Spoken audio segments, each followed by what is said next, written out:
Good morning and happy Monday. Thank you so much for joining us for the latest in our equity series here. For those of you not familiar, really since COVID, we've convened a series of videos and conversations with different leaders within the city of Pittsburgh and with partners to talk about the realities of the time, to explore the concept of equity, and to really just talk about what work looks like in Pittsburgh. Today, we have a really great opportunity to talk about a very important topic, workforce development, something that people hear a lot about, but we have experts and principals on with us today that can really help us take the time to unpack it, to talk about what this work has looked like here in Pittsburgh and in the region, what we're looking at moving forward, and what the future of this work looks like. As always, we have some ASL interpreters along for the ride for us today, Iris, and you will see Logan later. We want to thank them for their time and helping make this conversation more accessible. For those of you tuning in on Facebook, we will have team members of ours looking for your questions and sharing links that you can learn more about the important and impressive work we're going to cover on the call. Very excited about this. I'd like to start this conversation with a dose of gratitude to all of you for taking the time. It's a timely conversation. Without further ado, let's begin with introductions, and then we'll really start to unpack from a high level the terms and the important concepts within this realm. What I'd like for you to do, my friends, is to introduce yourself how you'd like, and speak just a little bit to your history with this topic, why it's important, and why you think people should care about it. We'll start with you, Mayor Peduto. Thank you, Josiah. I'm Bill Peduto, Mayor of the City of Pittsburgh. When we began our administration in 2014, we really didn't have anything that was a program or a policy regarding workforce development. Although we realized that the economy was growing and there was a pipeline that was needed, city government was not a partner in that. Through a number of different programs, we've been able to work with organizations that have long been a part of Pittsburgh's workforce development and to be able to empower them to do even more. Thank you so much. Deputy Chief of Staff Lane. Hey, good morning, Josiah, and thank you. Thanks so much for this opportunity. I think workforce development is important because it kind of, especially in this day and time, really speaks to some of the broader challenges that cities across the country are having. When you look at the economic dislocation based in COVID and many of the things that were happening prior to COVID, we just really see some of the challenges of people being able to become trained and skilled in the work of the present, as well as the work of the future, and making sure that those bonds and connections between employers and the public sector are there to actually build a city for all, in a city where everyone is included, as the mayor talks about. So workforce is a really important linchpin of this work. And, I'm just happy to be able to have this dialogue and talk about some of the great things that have happened and some of the things that we're looking forward to do. Thank you, Majestic. Earl Buford. Good morning, everyone. My name is Earl Buford. I am the Chief Executive Officer at Partner for Work, which is the workforce board in the greater Pittsburgh area. I spent the past 25 years in workforce development. And what's interesting is that how much has changed, but how much has not changed. So new programs, new initiatives, new strategies have all come full circle. But one thing that's consistent is it's still about two major customers. Our citizenry as job seekers and employers. How do we get those two to come together? And I like to call it the ships passing the night phenomenon. How do we stop those two from passing one another and connect to build a meaningful, beautiful community? That's what we're here to discuss today. Thank you so much. And last but not least, Mrs. Susie. Hey, thanks so much for having me, Josiah, and the city team. I'm Susie Puskar. I'm the Chief Program Officer with Partner for Work. And I think workforce development is incredibly vital for a number of reasons, but because the people that live in a community are one of its greatest assets and resources, and businesses within communities need help building their talent pipelines.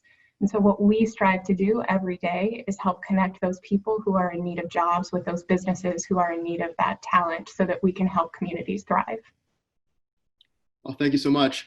So Mayor Peduto and Deputy Chief Lane, I'd like to start the conversation with you. Can you help us frame how we should be thinking about this. Mayor, you mentioned when you first came in with the administration, the city wasn't actively involved in this, and yet it has been now for several years. And now in this present moment, we're in the middle of a global pandemic, and there's been a lot of economic fallout that's come along with that. What is your current thinking on this topic of workforce development, and what is the importance of equity within it? Yeah, well, they're tied. I mean, it actually has, I think, as Majestic was saying, a direct correlation not only to equity, but to where we are right now with COVID.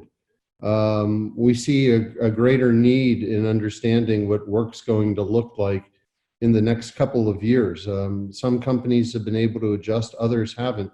But at the bottom of it is the workers who are in a precarious situation. So I think city government has the ability, working with our nonprofits, to help to be able to create some flexibility in the workforce within the city of Pittsburgh. We can't solve all the problems, and we're not trying to. But when we look at workforce development, we see it in a different lens during this crisis than what we may have looked at it last year. Last year, we're looking at it as a program that starts with youth and how to get young people involved, a program that works around those that are going out of high school and either going and helping them into the trades or further education through college, and then those that are transitioning through a changing economy later in life. Now you throw in the flexibility that's absolutely needed with the uncertainty of COVID, and you have a new set of challenges. Again, this is not something that a city government is created to be able to handle, but with city government assistance, we can greatly aid those that are trained and empowered to basically help our citizens to find gainful employment. Thank you, Chief Lane. I wonder what you would add, and especially given the context of partnerships, what is the importance there, and how do we communicate? How do we think about communicating around this theme with partners, but also with the end users, so to speak, with people that might be in need of services who want to upskill or take advantage of a ladder to opportunity? Yeah, I think that's a really important part of this conversation is partnerships, because as the mayor said, cities are not structured to be the job centers as maybe they once were for a variety of reasons in our society. However, dealing with the 21st century city, and especially dealing with many of the challenges that are happening in our communities now, city government has to play a leadership and put out the clarion call and really be that kind of partner that can push things forward, acknowledging that the quality of how people live in the city has everything to do with how the city functions. Often you will hear people talk about some of our affordable housing challenges and everything like that. And I often say to people that challenge, although very real with the amount of housing that's available, is also an income gap. It's also a wealth gap. And many of those income gaps and wealth gaps are exacerbated by the lack of workforce opportunities for people in our neighborhoods to have good jobs, to have jobs that allow them to take care of their families, jobs that allow them to be part of our society. So we're trying to set a vision, and then how can we partner with all the different people who, are interested in this to actually advance this? And I would say right now, more than ever, I think we have a group of people and we have a set of stakeholders who are interested in really making sure that we're just not getting people jobs for the sake of jobs, but getting people jobs, again, that are skilled labor right now, that pay well right now, that also will pay well in the future, because having that flexibility to understand that we are going into unclear waters. We're going into a space where we haven't been prior. But how do we make sure that, we're prepping and partnering, right? So I look at preparing folks for the future and partnering with people to be able to see it and being able to use those partnerships and those relationships to really make sure that everyone in our city and region feels that workforce and a job is within their reach. Thank you, sir. Earl, I'd like to turn to you. I wonder, first and foremost, where your mind goes listening to the mayor and Deputy Chief Lane speak, but then I'd like to get to some definitions here about what workforce development is, both from your perspective and in general. Well, first and foremost, just echoing the mayor's voice and also Deputy Chief Lane, the opportunity in front of us now is not just about training talent, preparing talent, which is equal. It's important, but it's also looking at the quality of jobs, the equity of employers, but also have employers at the table advising us on how that works within their said industry or sector or company. And so really important time to have those conversations, and a very real time to have those conversations. So that's been probably the most awakening thing for me in this over the past 4 months, is having the ability to talk very frankly with employers and hearing from employers in return. So the definition of what a workforce board is. So for every designated area of this country is a designated workforce area, which is governed or stewarded by a workforce development board. So I think the approximate number is about 800, give or take one here or there. There's about 800 of us, no matter where you live in the Commonwealth of PA or anywhere in this country, you're a part of a designated workforce area. And basically, our responsibility are many, but we are the stewards and holders of workforce development funds from the Department of Labor to execute workforce development strategies, to help fund and provide resources for programming, and work with those job seekers and employers to bring them together. And we also responsible for what's known as American Job Centers here in Pennsylvania, known as PA Career Link. So that's a quick definition, but I'm sure we'll get into more detail later in this conversation. Sounds good. So here locally, our Workforce Investment Board is called Partner for Work. And you work with a cross-sector team of folks in the city, in the county, foundations, and corporations. Is that unique in the landscape of other workforce investment boards? And education partners as well, whether it's local school districts or also our higher education partners. That's not unique, but I think each one of us does it differently. And so, being fairly new to Pittsburgh, I've been so pleased at the amount of openness by the various industry partners. Again, whether it's education and philanthropy, business, community, our neighborhood partners, public sector partners, all across the board. So I think we've been able to really have a chance to sit down and have meaningful conversations and meaningful strategic conversations about what can happen. And the nice part about my job is I get a chance to have all these great conversations and think of a lot of great ideas, but to have a partner like Susie Puskar who's our chief architect to make it happen is also outstanding, to have talented people around to make sure that this can happen. Yeah, it's great to have a good team in the MBA and in workforce development. Correct. Susie, I wonder what you would add. How, if you were talking to a group of MBK youth, how would you describe what Partner for Work does? And then how do you serve adults and young people? Those are great questions. Thank you. And building on what's already been said, one of the things that we do is we connect those job seekers in need of skills and in need of those connections with employers who are in need of talent.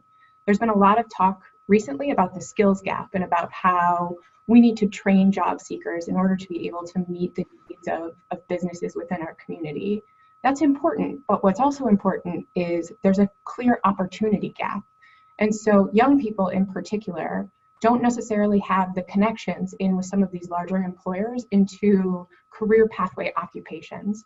So one of the things that we do on the youth side of the house, and in partnership with the city and in partnership with the county, is we administer the Learn and Earn Summer Youth Employment Program. And a big part of that program is that young people in particular learn to work by working. Remember back to your first job and all of the mistakes that you made on your first job, having to remember how to show up on time and punch in and then be a team player and jump in when you were done with the things that you had been assigned to find the next thing to do, right, in order to make your mark. All of those skills are skills that young people can practice in Learn and Earn. And it would not be possible without the partnerships of the city and the county and the support that we receive from foundations and businesses throughout our region.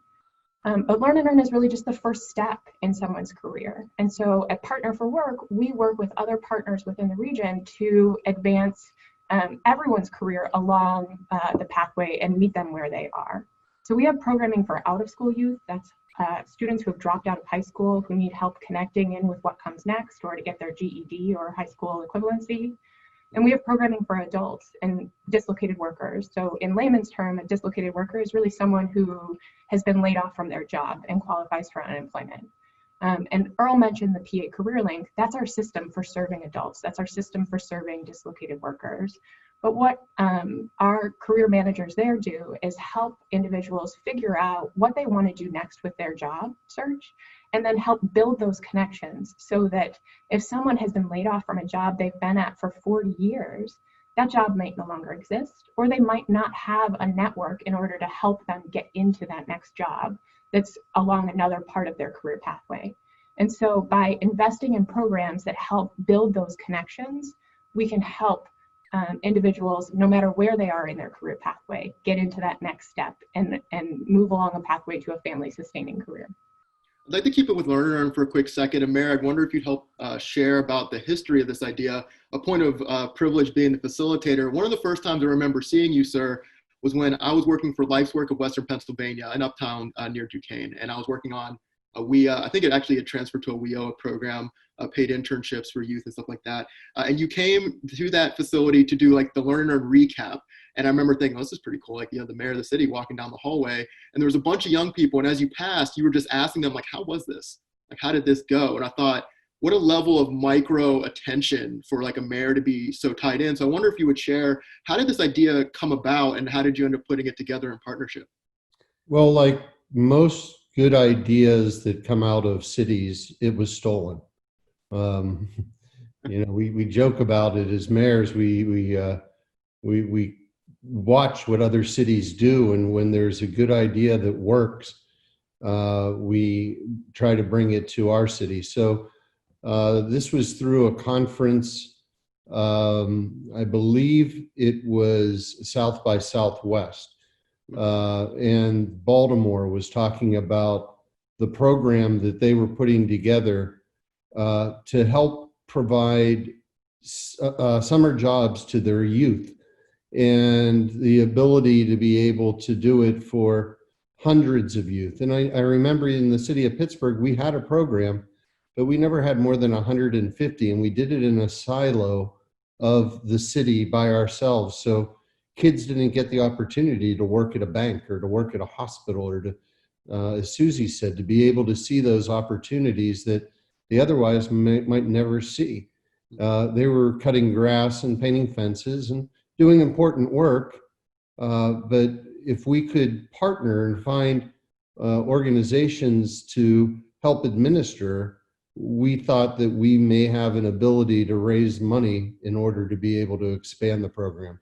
Last year, over 1,700 area youth participated in good quality jobs. And, when I asked those kids, especially in the early years, what was the best thing?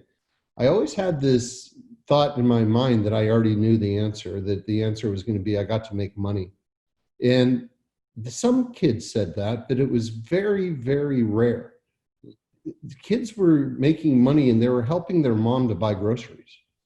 Kids were able to go out during the summer and actually be outside, as one young girl from the Hilltop community told me. She said, during the summer, my mom tells me I have to stay inside. And it breaks your heart in some cases, but then at the other side, you realize that not only was she outside, but she was learning life skills and earning money. And that's the type of programs that we can only do as a community. We can't do it as a silo. It needs everybody involved. It needs those companies that are saying, yes, we're going to take youth in and we're going to have them work within our company, and they're going to get a very strong experience from it. And we need other companies and foundations and others to say, we'll write the check. I can't remember exactly how much we have paid young people, but I believe it's over $6.5 million that we've put into investment in our youth directly, not through a program or something that may be identified through a small area, right. But where they have the ability to earn their own money. And the best part is we've now included financial literacy as a part of that. So kids are starting their own bank accounts, and they're learning the importance of saving in order to be able to build wealth. Earn and Learn is just a tip of the iceberg when it comes to workforce development, but it's a critical tip because we're hitting kids at the critical time to help them to succeed in life. Yeah, Susie, could you help us just with some of the fundamentals of the program? So, and we have the mayor, we have the city, we have the county, some foundation partners, and then corporations. And now there's the standard or the original 6-week experience, and longer ones now too. Could you just high level summary of what Learn and Earn is? Sure, absolutely. The Learn and Earn is the summer youth employment program for the city and county, and it is a 6-week program for the vast majority of students who are 14 to 21 years old. Youth work in jobs, and this summer, because of COVID, then many of the jobs were virtual, but there were still in-person jobs as well this year. And they work in jobs that are related to what they want to do, or what they say that they want to do when they fill out their application. So there are jobs in STEM and in working in local hospitals or working with engineering firms to learn architecture. There are jobs in childcare and education for those students who identify that that's a career pathway that they're interested in.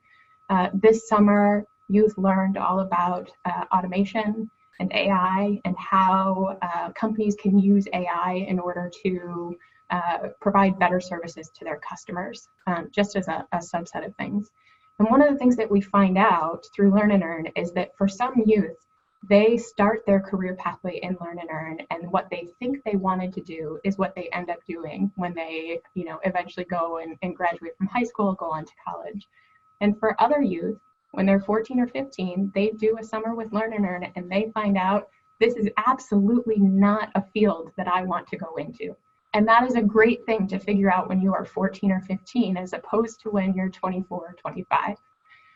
The other component of Learn and Earn is a capstone program where partners in government, like the city and the office of Representative Jake Wheatley, and corporate partners like UPMC and PNC Bank and Citizens Bank provide for an 8-week internship for older youth. So those that are 18 to 24 years old. And that really serves as a connection between a Learn and Earn type of program, which really serves high school students for the most part, and when corporations begin their own internship programs, which start really for rising seniors in college.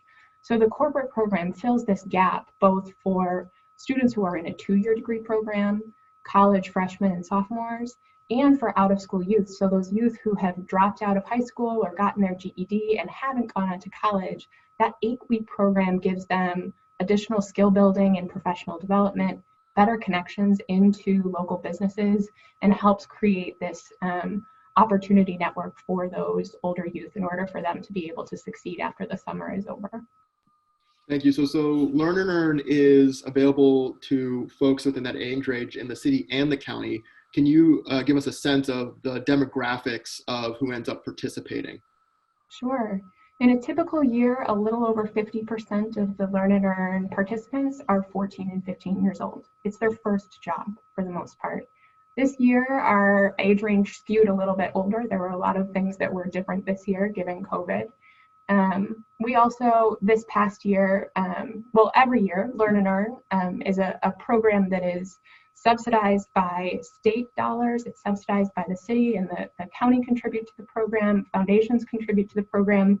And so there are income limitations, and it's a program that is specifically targeted to serve youth whose families live at or below the federal poverty line, really.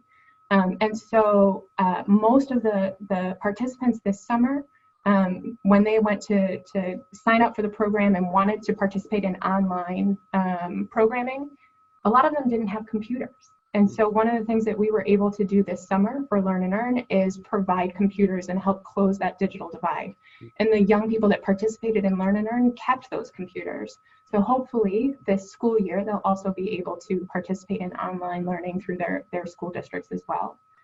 Learn and Earn is a program that serves predominantly youth of color. And so 85% of the young people who participate in Learn and Earn are Black youth. About 40% of the youth who are in Learn and Earn are in families who receive public benefits of some sort. And smaller shares of the young people who participate in Learn and Earn identify as being a foster child or having been homeless. But we really do target our outreach to young people who really need to build those opportunity networks as they look at their career. Thank you so much. Chief Lane, we have a lot of conversations around equity, as you might say, writ large, right? And sometimes this conversation can remain ambiguous, for lack of a better word. You have an example here where there is impact with populations that folks will consider to have been left behind. And yet the question might be, how do we build on that? How do we communicate what's possible here and what's working? Where does your mind go? What do you think of when you consider the fact that here's a program that at the city and county level invests directly into Black youth, but folks may not know about that? Well, I think one, there's two levels. One is a communications issue, just in the sense that in some senses, many folks take for granted that young people are working in the summer.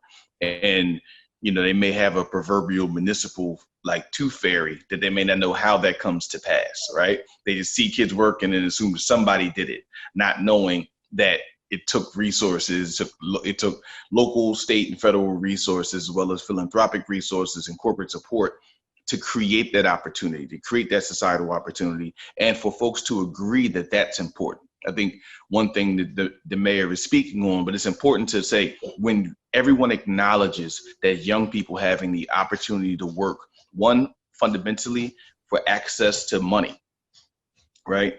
But two, for access to opportunity and to be connected into an opportunity network. I think Susie's saying that was really important, because that is one of the pathways to equity that we're talking about.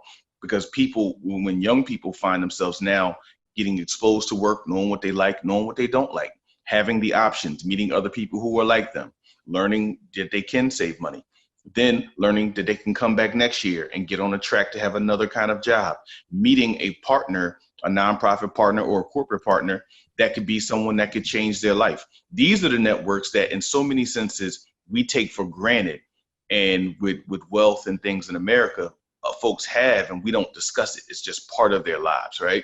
A friend gives them their first job, or someone makes a call and gets them an opportunity to get an internship. What we're trying to do is, how do we foster those networks as a city, as a region, to really do that, especially for the young people we know for a variety of social and structural reasons don't have that, and actually look to create this. And I want to, the second part of that is the conversation around what equity looks like, right? And from a fundamental level, when you are reducing the gap in the quality of life between Black and white children, when you're reducing the quality of life and the impact of quality of life indicators between what happens in Squirrel Hill and what happens in Homewood, you are participating in an equitable activity. And I think Learn and Earn is an amazing example of working to do that and being very purposeful to do that by the access to resources for young people, and then two, the broader networks and the relationships that we're fostering and creating for them. And the third part of this that I think we may talk about a little bit, but I think it's important, is the corporate component. I had the privilege last year to be at the corporate component of this, and this is, my hats off to Earl and Susie and the entire team at Partner for Work, as well as a lot of our partners, that the corporate participation has really gone up. And whether it's the city that actually hired someone coming out of the corporate internship process, and other organizations actually hired people. So this is not a theoretical idea. This is not equity on a piece of paper. This is actually, people are getting opportunities because we're being thoughtful and being intentional, and want to continue to scale up both the opportunities young people are having on their most basic levels, but then also we want to scale up that high level opportunity where young people get a chance to, come back from college, work over the summer at a corporation, and possibly stay. Last thing I'll say is, one of the challenges in Pittsburgh now is that we acknowledge that for a long time there was a brain drain from our region. And we made the appropriate steps to do that. And now we know and understand that there's a black brain drain, and that there, the young people who are going to college and graduating from college and going out of the state or out of the region, they're often not coming back, and they're going to areas where they perceive that opportunities are more open to them. So the corporate internship component of this is a really important tool to connect them to corporations and connect them to opportunities when we can get them back for the summer to work, to see that the entire region is working towards these things. Are we there? No. But I think Partner for Work and other partners who have worked with us are a huge component of actually looking to tie that in and figuring out how we can frame the area as a more opportune place, ranging from those who are working in their first job to those who are thinking about careers. Thank you so much. And I'd like to encourage people or remind people that we have an entire conversation dedicated to Learn and Earn that we did with the Marion County Executive that's available on our YouTube and social media, where you can learn about how this past summer went with 2020. A lot of really encouraging news, not just with the idea that there was the decision to move forward with the program this year, despite everything, but some remarkable success with pivoting to more virtual experiences and a lot that looks very positive for the future. Earl and Susie, it's great to kind of build out our mental model for how Partner for Work can be a partner with folks just starting their work experience or just getting into the careers of their choice. But workforce development is a concern on a regional level for adults as well. What is the role of workforce development for adults that may want to or need to upskill or reskill for this current economy, and how does it all tie in? Yeah, great question. I want to go back to something Deputy Chief Lane said when he used thoughtful and intentional. I think everything that we are working towards now is very thoughtful and very intentional. Whether it's, again, executing a summer program like we described earlier, developing our industry partnerships with a variety of employers. I think we have anywhere from 60 to 70 employers that are involved in helping advise our systems to help them better. And then also, during this pandemic, developing a Ready to Work coalition, workforce coalition, to think about how to make all these parts connect, to be very thoughtful and intentional. And so, yes, I think Susie referenced earlier that our Dislocated Worker Initiative, we're working with individuals that are diagnosed as dislocated or unemployed and go into the system. In most cases, those individuals have skills, but they're looking for direction. They're looking for information so they know where to go, and also to alleviate stress on everything else going on around them. So that thoughtful intentionality aspect comes into what conversations do we have with employers to develop the right program for someone to walk into? What are we telling our job seekers so they know where to go? What are we developing to make those two come together, whether it's our BankWorks initiative, the Ready to Work initiative, a new IBM Reignite. So there's all these different initiatives with the idea of getting folks information on how to either restart their career pathway, change their career pathway, or get into a career pathway. And the flip side is, we have so many employers that are just begging for help or not always understanding how to do certain things, whether it's needing one individual or needing a cohort of people for their industry. It's really being thoughtful and intentional about information, where to go, how to do it, and what you'll need to be successful. I know I'm talking more in generalities and more strategy there. We can take it a full hour ourselves and just talk about all the different programming and partners we work with, the 40 plus agencies we're contracting and funding with. There's a whole ecosystem here that we could spend a lot of time talking about. But I still really like the way Chief Lane laid out that thoughtful intentionality aspect of how we are looking at workforce development. It's terrific. So I wonder, regardless of, next year, the federal government is likely to have a high sense of priority for this exact topic because COVID has been a forest fire in so many ways, and there's been a lot of economic fallout.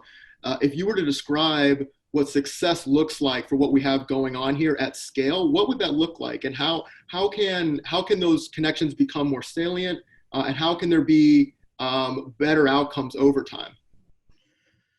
Yeah, no, the ever elusive scale definition in workforce development, I think they're still trying to define that throughout this country, but it's a great question. I think scale is a couple things. I'll start with numbers.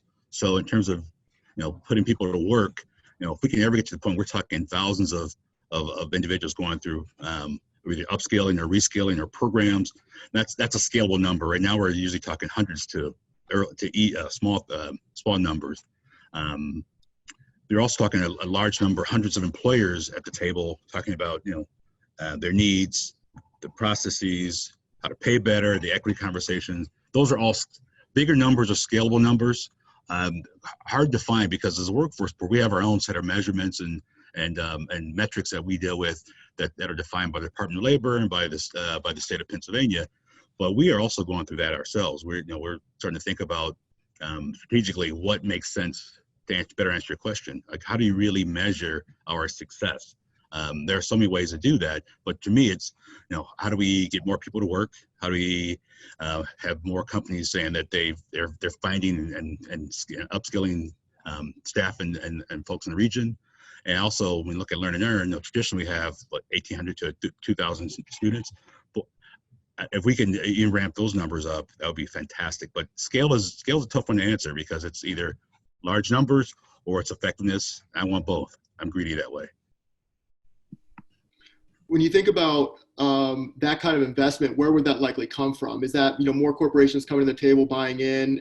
Is it industries and sectors in an advisory capacity saying that this is what this could look like?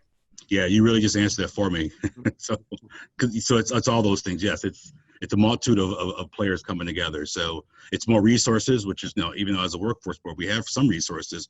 In our conversations with our philanthropic partners, with our corporate partners, with our national partners as well. We're always looking to bring resources back to this area from outside of this area to support the great work that's happening.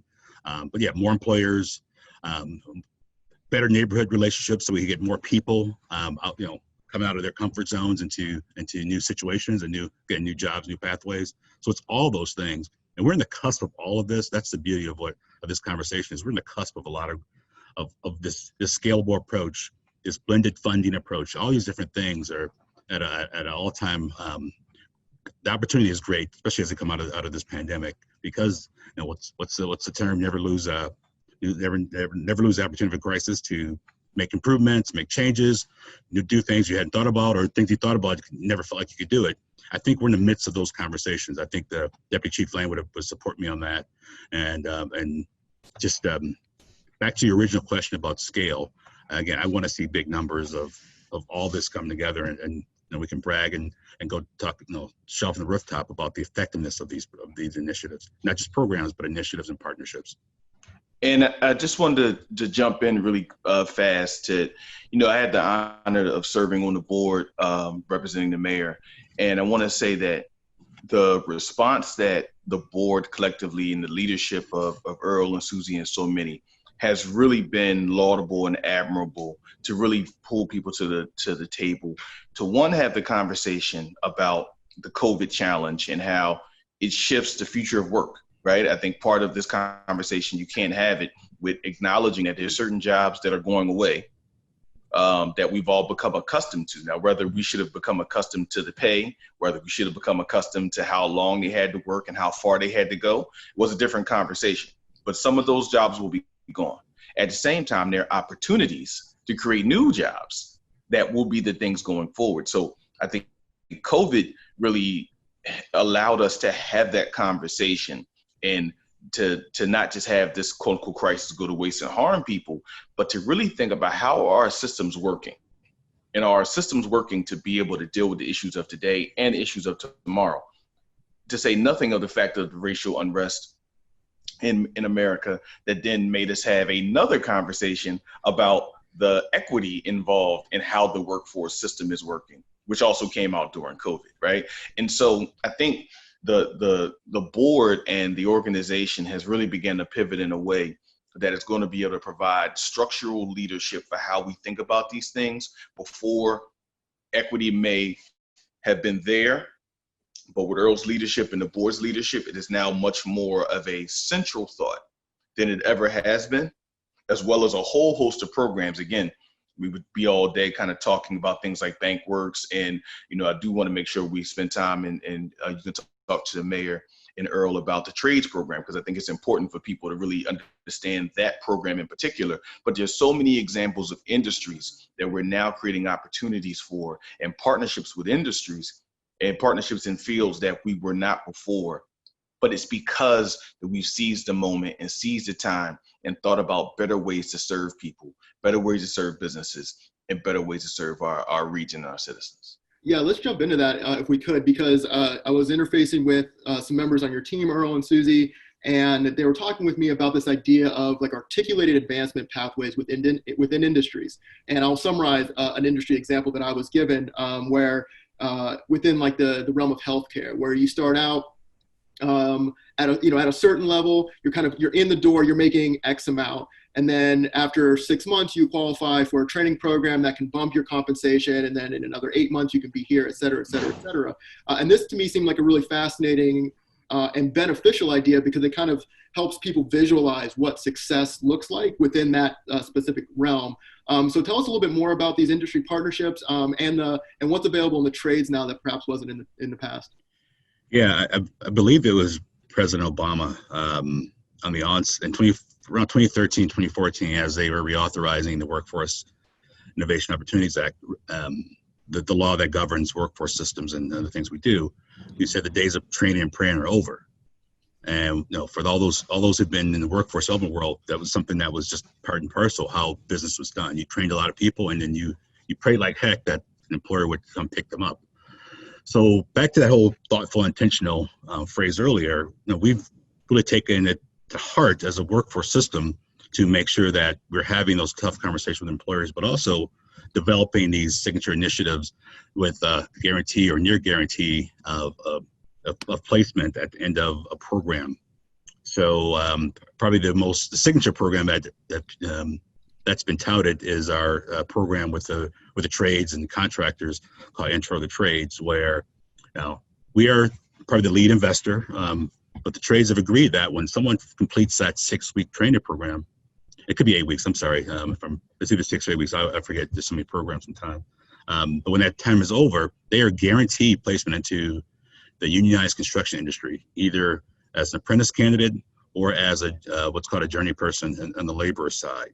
And it should be lost. Obviously, the apprenticeship is the career pathway piece, and the journeyman classification is at a minimum of $23 an hour position in most cases. So to get industry as tough to get into as a trade, to say, you know what, we have such a need right now, and we have such desire for this level of talent development. We are guaranteeing something that's unheard of in this country, let alone this region. And then we'll get to more detail, but most of our programs are now taking that tone. So on the front end of our negotiations or development with said industry, we're asking for it, and in some cases really pushing hard that the intentionality of that guarantee or near guarantee. And really, like I used to call it our job seekers should win the lottery at the end of a program. They should know that at the end of this program, there's something there for them because of their hard work, but also because where they want to go with their career, especially when you have employers and industry that have such needs. And so we try to meld those things together. I don't know if Susie, you want to add anything to what I've just articulated. Yeah, the other example that I would give is the BankWorks program, which is recruiting right now, and you can find more information at our website. And that's a program that prepares individuals through an 8-week training program to enter into careers in the financial services industry. So one of the things that sets that program or a program like Intro to the Trades apart is that employers have really come together and they've said, we want to invest in our talent pipeline. The kind of traditional model of sourcing talent is not working for us, and we're willing to put skin in the game, and we're willing to have a conversation to say, we'll guarantee a placement at the end of this, or we'll guarantee preferential interviewing, something along those lines. And that's a really different model, and it's incredibly important because it doesn't waste the job seeker's time, first and foremost. It helps employers build a more diverse talent pipeline, which is incredibly important when you're looking at businesses and making sure that you have the voices in the room that you need to be able to be successful. But it also, job seekers see this business is investing in me, and it changes the relationship. When, this country was founded and after labor unions were created, businesses invested in their talent, businesses invested in their employees. That started to go away in the 80s and 90s. And now we're seeing, and our relationship with an employer was really a one-way street. The employer paid you, and you as the job seeker or the employee worked for that employer. There was less investing in internal talent. But what we're starting to see is businesses really stepping up and saying, in order to help meet our own talent needs, in order to invest in our communities, we have to be partners at this table. And so I really do want to commend the construction industry, the financial services industry, the healthcare industry is really moving in this direction, because without their partnership, none of this works. And without job seekers too saying, this is the kind of program that I need in order to be able to make this work for my family. Because we can't run a program that's 40 hours a week for 12 weeks for most job seekers and not give them a stipend or something along those lines. They can't make it work. People can't take 12 weeks off of employment in order to get their next job. So the job seeker voice in developing this trainings is incredibly important and something that we hold dear, as well as the employer voice in making sure that if someone goes through the training program, there is going to be an opportunity for them at the end. So I wonder, in terms of communication, how you think about sharing best practices here. I was in a meeting where someone who works in an HR capacity for PNC was talking about the success of their internship program. And the way that she framed this was that what they were finding after years of doing this from a data perspective was that folks that had any kind of introductory experience, I know you mentioned BankWorks, but like any kind of introductory experience with the bank were more likely to stay past the average like retention or initial retention for a new employee, and also more likely to be rated high or exemplary on their performance review. And this seemed to them to be kind of like a win-win, and that what they wanted to do was kind of double down on what was working there and figure out more ways to kind of to do outreach and to get folks into relationship with the bank. In that conversation, she said that they in some ways didn't really know how to communicate what was working to businesses that didn't perhaps have the same HR infrastructure that they do as a large bank. And so I wonder how you think about expressing what's working so that a company or an industry that maybe isn't quite yet involved can see what success might look like for them. Well, I'll answer differently. I think the best mouthpiece for success is what I call a friends and family plan. So when we have great constituents that have gone through something successful, they tell their friends, they tell their neighbors, they tell their cousins, they tell everyone. That's to me, that's the best marketing communication initiative we've ever seen and will ever have, because it's about real people talking to real people about something successful, something that actually worked, something that's real and in front of them. So I didn't mean to depart from your question, but I just wanted to make sure that point was expressed, because no matter how smart we've become about communicating and having these great meetings and advisory groups, none of this works if we don't have people who buy into it and will want to talk about it and want to tout the best way to move forward. So I just wanted to express that. And I think to Earl's point, when we're looking at programs like BankWorks and the trades programs, it's the example of everyone looking to kind of focus on, the overused term of win-win, right? Mm-hmm. Because you're saying fundamentally businesses are getting the people that they need in order to do what they're doing, but they're actually getting people opportunities that may not have had them before to be able to take care of themselves and their families, to actually be able to benefit their communities, right? So the thing about workforce, and we know this when equity generally, is not siloed, right? When people are working, they aren't doing other things. When people are working, they're able to pay their bills, they're able to spend more time with their family. When people are working, they're able to foster stronger community networks, stronger personal networks, and stronger city networks. So that's really the best practice that we see, is that when we allow people to get opportunities, put them in that opportunity network, whether as young people or adults, then that becomes such of a rolling, cascading kind of domino effect that starts to impact everybody and everything. When people have said, I went through this program, here's my job, then the best practice, that's a best practice, right? Because now the person next to them says, okay, I want to go into a program, right? So now that ramps up the money that Partner for Work has to raise every year, but it's based on success. It's based on actually being able to provide that option, provide that opportunity. In the case of what I wanted to come back to in regard to the trades program, which I think we could easily, it can't be understated, right? We know that for years, the construction industry, generally speaking, has been besieged by ethnic protectionism, right? And we know that particular backgrounds, particular communities and ethnicities were able to be the people who had the opportunities to do what they needed to do. And the fact that we've been able to partner with the trades to say anyone that can do these things, we'll allow them in, and then partner for work saying, okay, now we're going to try to help get you the support on the other side that you need, becomes so very important as we think about how this goes. And it's really a national model and something that's never really been seen where you could do this, where even the trades are saying, we acknowledge there's some racial challenges and some racial issues and some equity issues to the billions of dollars that are coming through to do work. And we're going to partner with an able organization to change that. I just think we can't understate the power of what that looks like. I just want to add on to Chief Lane, and Susie can back me with the real hard numbers, but I believe over the year and a half or 2 years of that program, we're in the high 80% African American men are in that or have graduated from that program and have been placed in the industry. I just want to make sure that point is communicated to the listeners out here.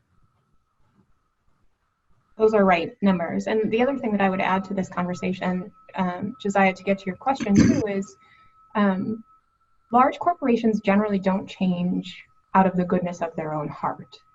They change because there's a financial incentive for them to change, right? Or there's a community incentive and their customers are telling them there's a business case for them to change.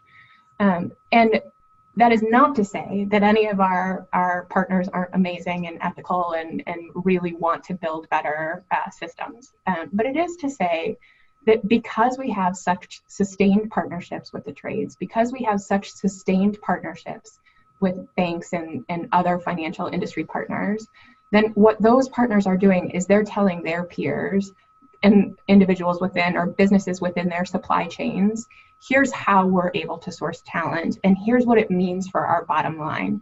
By investing, then what we're doing is we are changing the amount of time that someone is retained for. Businesses lose a considerable amount of money every year when they have turnover.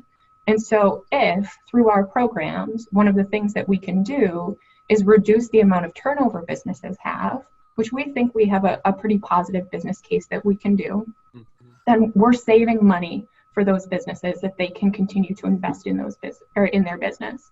And so that, to the question of scale, really happens one business at a time. And in some ways, it's a lot easier for organizations that have really high functioning HR departments to be able to implement. But there are real business cases for smaller businesses too. If you can shorten the time it takes for you to hire someone and your business is only 10 people, then the other 9 people on your staff no longer have to do 2 jobs if you can get someone in quicker. And so that's another kind of component of the work that we do through the PA CareerLink system here locally, is help those smaller businesses really recruit the talent that they need in a much quicker turnaround time. I'm wondering so we're still in the midst of COVID. I know that there were some pivots with Learn and Earn, but I imagine there are implications for this work just in general moving forward, the importance of virtual experiences, addressing basic needs in terms of like a digital divide, for example. What are the impacts as you see it moving forward for how this work gets done?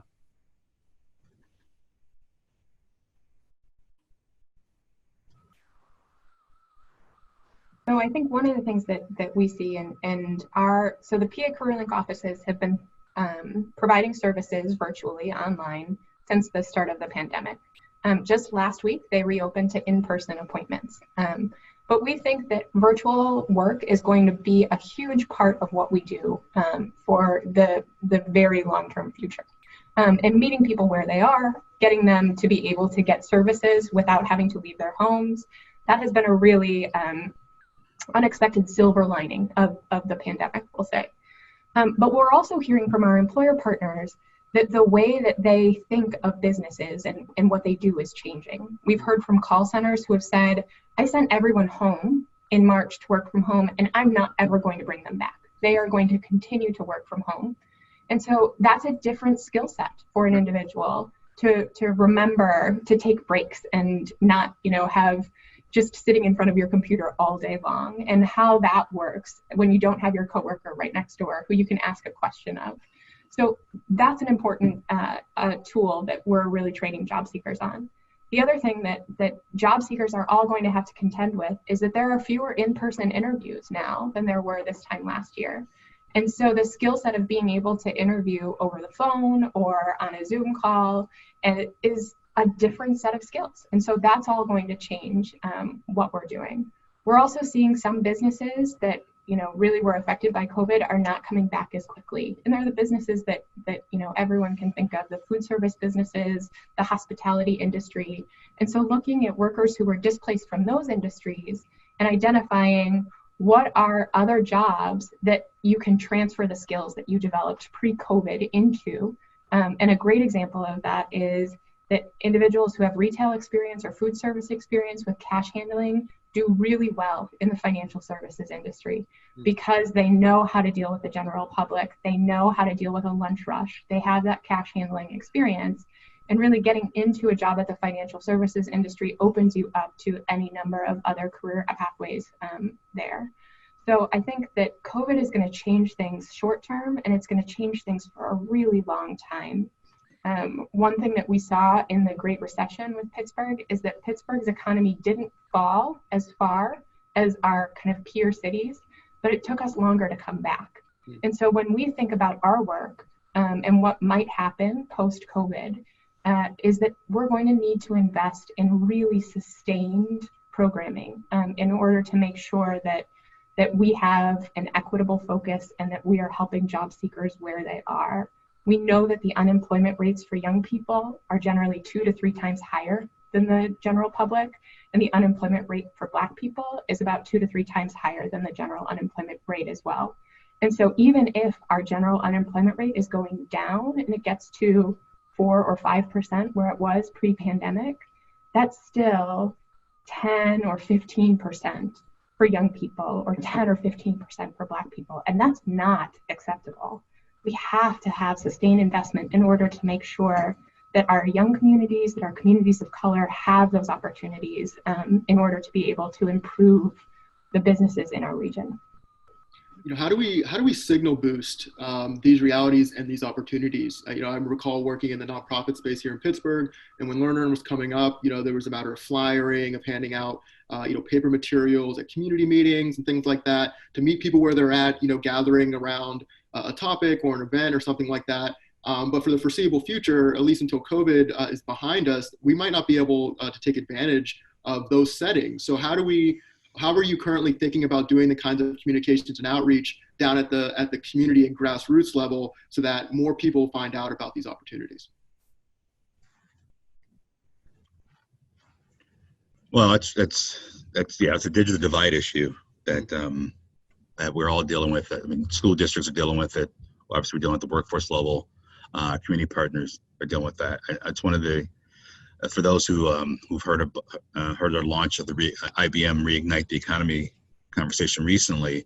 One of the major efforts within that, and IBM's effort to kick off here in Pittsburgh, is more skills to job seekers, but also more capacity to nonprofits, so they can help with exactly this conversation. So there are a variety of conversations we're having with some of the larger nonprofits, but we're hoping to expand that and launch that into some of the smaller, more neighborhood-based nonprofits to really help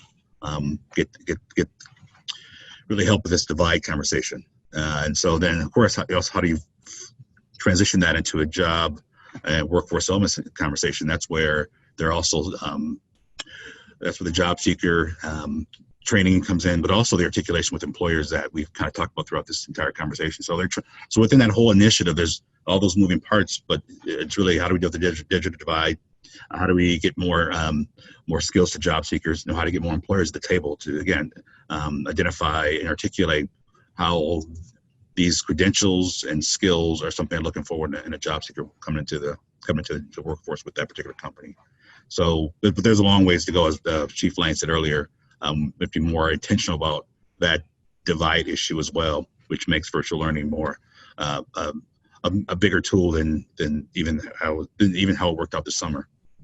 Yeah, and I think tool's the right word there. I'm stepping a little bit outside of my role of a facilitator, but I wonder what you all think about. I think we're actually on the way here, and I think actually social media gives us an enormous opportunity too. The realities of the digital divide cannot be understated. It makes a lot of sense to try to bridge that wherever necessary. The fact of the matter is we have some way of getting messages directly to people on their personal devices using some of these tools. We know they spend time on these platforms, sometimes, and in many cases since COVID, more than ever, and there might be additional ways to do targeting where we're getting messages in front of folks where they're likely to see them much as you would in a traditional sense. And I think conversations like this really can help, because it lets people kind of encounter these ideas over time and figure out where they might play. I'd like to bring this conversation to a close. Thank you. I mean, it's just such an extraordinary opportunity to have so much time with you all. A point of clarification, the mayor got called away to something in the north side, so he had to leave us. But I want to mention him because for this final portion of the conversation, because this is really another question about success. Chief Lane, I need your help here with some of the framing. The mayor is notably called for an American Marshall Plan. He was quite frankly talking about this before COVID started. Would you mind kind of just sharing what that idea is in broad strokes? And then I want to ask a question about what partnership could look like given that.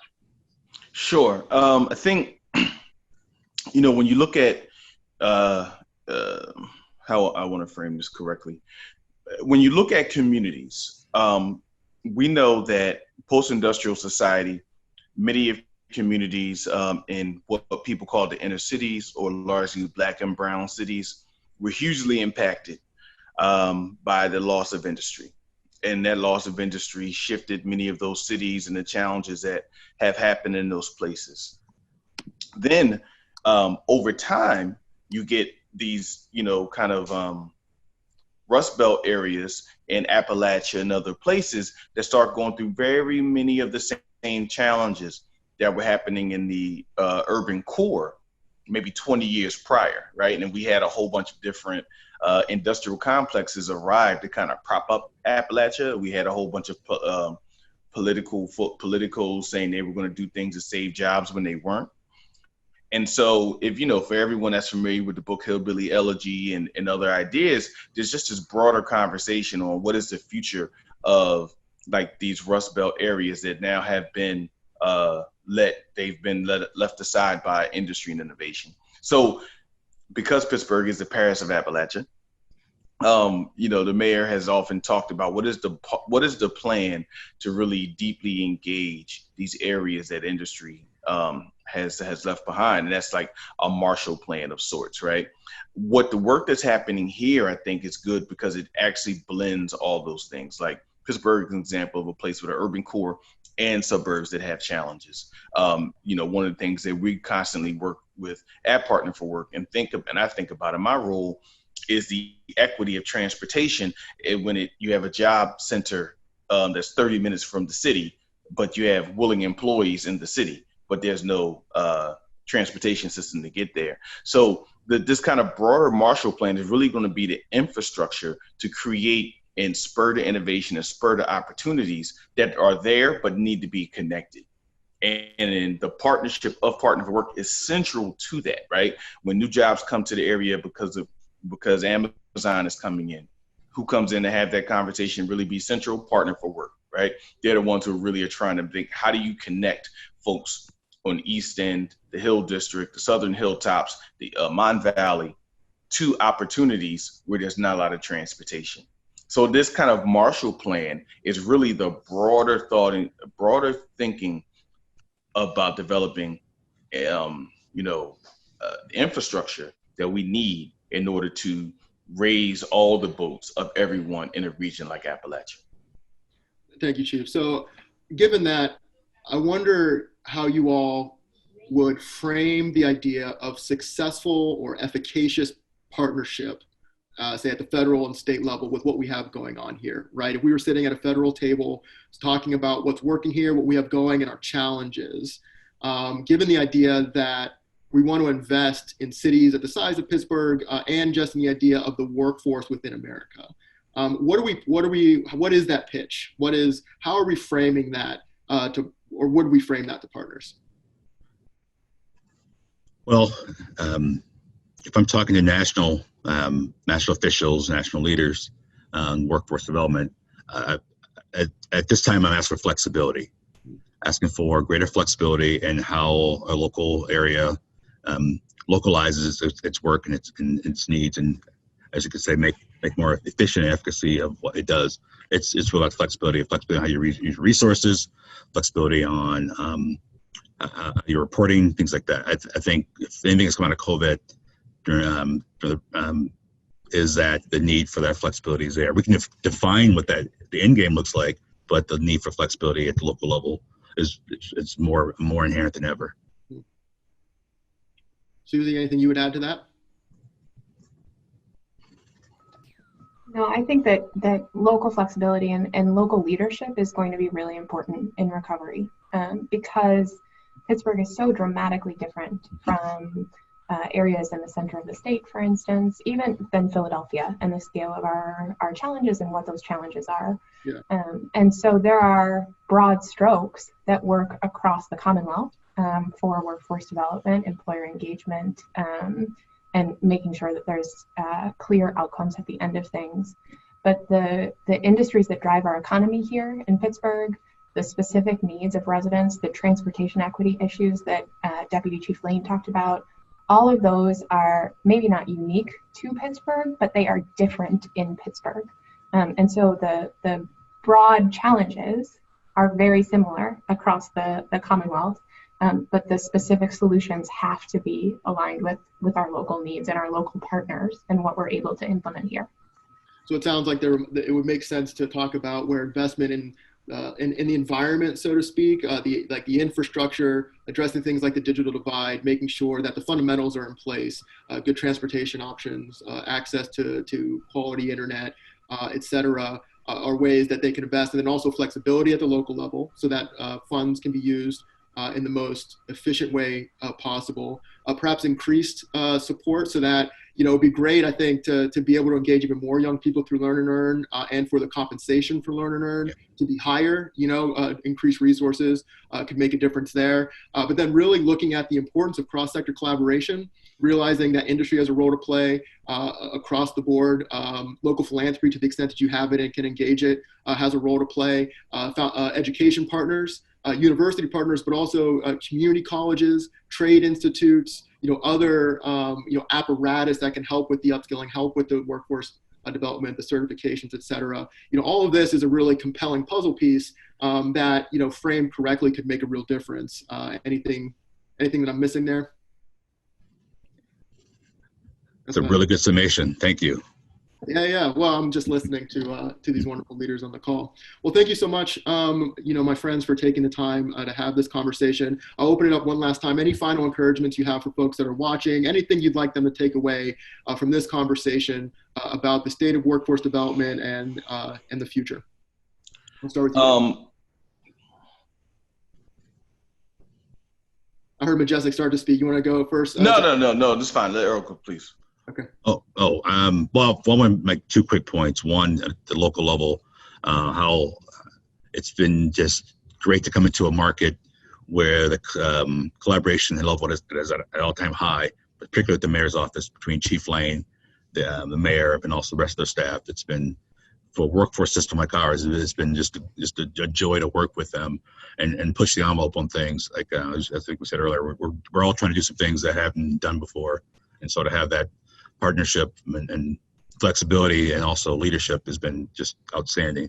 So with that said, for the listeners out there, I think Susie mentioned right now we are recruiting again for the next BankWorks class. So please check out us on Facebook and check out our website and all those things. And lastly, we're just getting started. So if we do this again in 6 months or a year, we'll be able to celebrate even more achievement, but it's still a long ways to go. So bear with us. Yeah, let's do it. Deputy Chief Lane? I would just say I would echo Earl's statements and really celebrate his leadership and the leadership of him and all of his executives at really being able to take what's happening in the city to another level, to do what we do well here already, but also to bring other ideas and other possibilities. And I think you'll see some really interesting things from a equity level and workforce coming in the partnerships that the city and the county and Partner for Work, as well as other stakeholders will be doing soon, really taking it to heart that, you know, people's ability to work and take care of themselves and be able to see possibilities is the lifeblood of how families function. And when you don't have that, and when you don't have folks at the table being a part of that, then your region's going to suffer. And I think that we're really in a really good place. So we always can be better, and COVID is going to lay bare some real challenges. However, I think we're doing really good with the leadership and putting equity really at the center and putting communities that traditionally have not been thought about with the workforce development, and more importantly, to kind of bring Susie's point up, fostering those opportunity networks. And you really doing that and making that the tip of the spear, with being able to create the opportunities and being able to create the pathways for our citizens. Thank you so much. Susie? I would just close by saying thank you to you, Josiah, and you, Deputy Chief Lane, and the mayor for inviting this conversation and for your partnership. And also by putting out a call to action and saying to any businesses that are listening, if you want to be involved in this solution, please reach out to us and let us know. Please help us move all of these conversations forward, and let your industry be the next one that develops a signature program that really is working to serve job seekers and help you recruit the talent that you need. Thank you so much. I hope the folks that are watching feel encouraged, having heard from the leaders about what's happening, and a really good example, I think, of the Pittsburgh way of doing things. And I want to echo that encouragement. If you are someone who thinks you would like to get started on your own career journey, I think Partner for Work has something for you. This realm has something for you. There might be resources that you may not have known that you can take advantage of. If you're an organization or a business that wants to lean in, this is a great time to do it. Partner for Work is ready, willing, and able. And it's not about a one size fits all, but it's about everyone bringing what they can to the table and figuring out what success looks like. Thank you, everybody, for tuning in or for watching this on the internet. After the fact, stay tuned. We're going to have more equity series conversations to continue to have conversations around this moment in time. Until then, please take the very best care of yourselves, and we'll see you next time.